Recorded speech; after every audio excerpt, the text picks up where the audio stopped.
दोस्तों आपके लिए फिर से लेकर के आ गया है साइंस का चैप्टर वाइज सीरीज का जो है पार्ट नंबर द्रव्य के बारे में। यानी जो है इस वीडियो में जो आपको बताने वाले हैं द्रव्य जिसको मैटर कहते हैं, और द्रव्य का परिभाषा जानने वाले हैं, द्रव्य के सभी प्रकार को जानने वाले हैं, और जितने भी प्रकार है ठोस, द्रव और गैस, ये तीनों के बारे में अच्छे तरीके से हम लोग समझने वाले हैं। तो वीडियो पे लास्ट तक बने रहिएगा, और अच्छे तरीके से समझना चाहते हैं तो आपको जो है अच्छे अंक आने वाले हैं साइंस में। जो है चैप्टर वाइज साइंस का जो है कंप्लीट वीडियो आपको मिल जाएगा प्लेलिस्ट में, जाकर के देख सकते हैं। प्लेलिस्ट बनाया गया है कंप्लीट साइंस का जो है चैप्टर वाइज। तो चलिए यहाँ पे देख सकते हैं। सबसे पहले हम लोग जान लेते हैं द्रव्य किसे कहते हैं, यानी मैटर जो है व्हाट इज मैटर, यानी द्रव्य क्या है, इसका परिभाषा। तो इसको हम लोग लिख सकते हैं प्रत्येक ऐसी वस्तु जो स्थान घेरती है, जिसमें द्रव्यमान होता है एवं जिन्हें ज्ञानेंद्रियों से अनुभव किया जा सकता है, उसे जो है द्रव कहते हैं, जो है वह द्रव्य कहलाती है। जैसे कि जल, लकड़ी, वायु, दूध, लोहा इत्यादि, ये सारे जो है द्रव्य कहलाते हैं।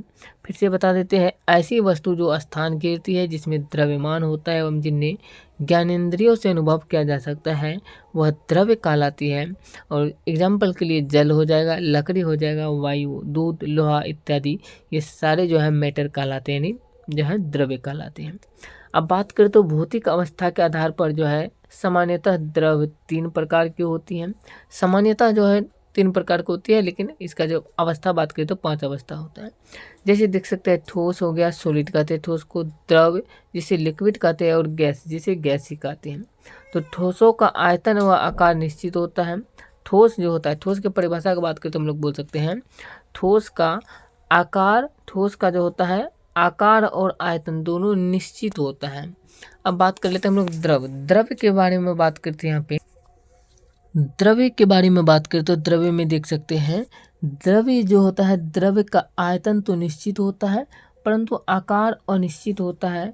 लेकिन गैस की बात करें तो गैस का आकार और आयतन दोनों अनिश्चित होते हैं। तो चलिए इसको हम लोग जो है फिर से अच्छे तरीके से समझते हैं। जैसे कि देख सकते हैं ठोस की बात करें तो ठोस जो होता है, ठोस का आकार, ठोस का आकार तथा आयतन, आकार तथा आयतन दोनों निश्चित होता है। ठोस की बात करें तो ठोस का आकार और आयतन दोनों निश्चित होता है। और इसी में एक बात करें तो गैस की बात करते हैं। यहाँ पे देख सकते हैं गैस के आकार, गैस की आकार और आयतन, आकार और आयतन अनिश्चित होता है। सीधे याद रखना है, ठोस का जो है आकार और आयतन निश्चित होता है और गैस का आकार और आयतन अनिश्चित होता है। बीच में एक बच गया जिसको हम लोग कहते हैं द्रव। द्रव जो होता है, ये द्रव जो होता है, द्रव्य जो होता है, इसका आयतन तो निश्चित होता है लेकिन इसका आकार जो होता है ये अलग होता है, यानी अनिश्चित होता है। तो इस प्रकार से ठोस, द्रव, गैस को हम लोग समझ गए। और अब जो है पदार्थ की चौथा अवस्था जिसे हम लोग जो है प्लाज्मा अवस्था कहते हैं। पदार्थ की चौथी अवस्था को हम लोग प्लाज्मा अवस्था कहते हैं। प्लाज्मा को द्रव्य की चौथी अवस्था कहते हैं। द्रव्य की चौथी अवस्था प्लाज्मा कहलाता है। और यह गैस की विशिष्ट अवस्थाओं जो अति उच्च ताप पर प्राप्त होते हैं, खोजकर्ता इसका जो है, यानी प्लाज्मा का खोज जो है ये इरविन लैंगमूर ने किया है। प्लाज्मा का खोज इरविन लैंगमूर ने किया है। और सूर्य का अधिकांश भाग जो होता है इसी प्लाज्मा अवस्था में होता है, सूर्य का अधिकांश भाग। अब हम लोग समझते हैं पदार्थ की 5वीं अवस्था जिसको बोस-आइंस्टीन संघनन कहते हैं। बोस-आइंस्टीन संघनन जो है कहा जाता है पदार्थ की 5वीं अवस्था को। तो चलिए समझते हैं पदार्थ की 5वीं अवस्था के बारे में। पदार्थ की 5वीं अवस्था जो होता है बोस-आइंस्टीन संघनन कहलाता है। इसको द्रव्य की 5वीं अवस्था कहते हैं और यह अत्यंत निम्न ताप पर प्राप्त होती है। इसे अत्यधिक कम घनत्व वाली गैसें कहते हैं, बोस-आइंस्टीन संघनन को।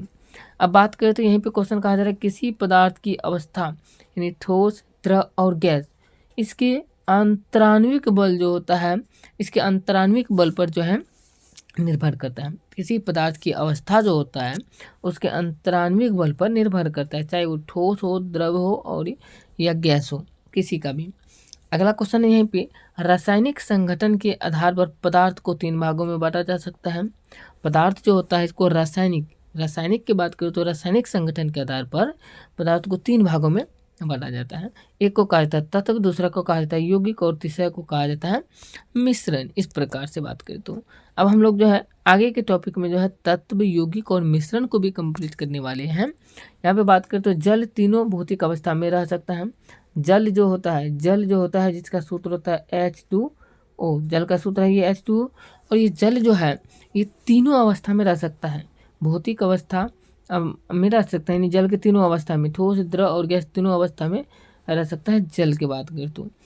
अब यहाँ पे देख सकते हैं तो जो है पदार्थ के 3 भागों में जो है तत्व, यौगिक और मिश्रण जल तीनों में आ सकता है। अब नेक्स्ट वीडियो में कवर करने वाले हैं तत्व, जिसे एलिमेंट कहते हैं। तत्व के बारे में, तत्व क्या है, कंप्लीट कवर करने वाले हैं। तो वीडियो कैसा लगा आप लोग कमेंट करके बताइए।